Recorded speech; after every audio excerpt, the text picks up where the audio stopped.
rumah landed rumah tanah. Biasa setakat ni kita datang semua rumah HDB, rumah yang bertingkat. Yang ni rumah tanah. Yang ni first time saya datang.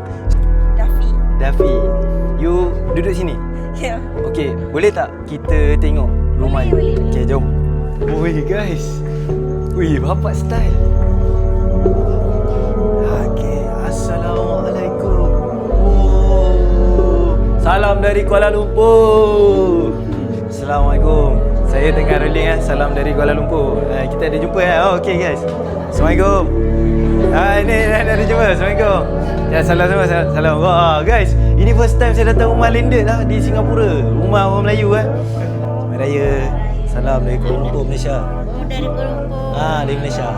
Tak ada, tinggal anak-anak. Dah jarang jumpa.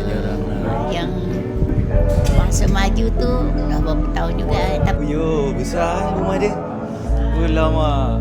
Style setakat ni saya tak masuk lagi rumah yang ni mana dia punya tuan rumah.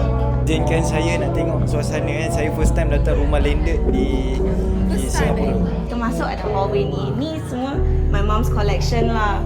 All the teapot. Dia suka collect teapot. Teapot ni. Wow. This one also got a lot of teapot. Yeah, it's not the telephone at home. So it's a service phone. Hello, Assalamualaikum. Dari Kuala Lumpur. Yeah. So all one So we have. So this is the sliding door Kita ada sliding door nak masuk ke area. This area Dining area. dining area. Oh yo guys, memang beza lah. Memang first impression guys memang wow. Itu wow saya very big punya wow.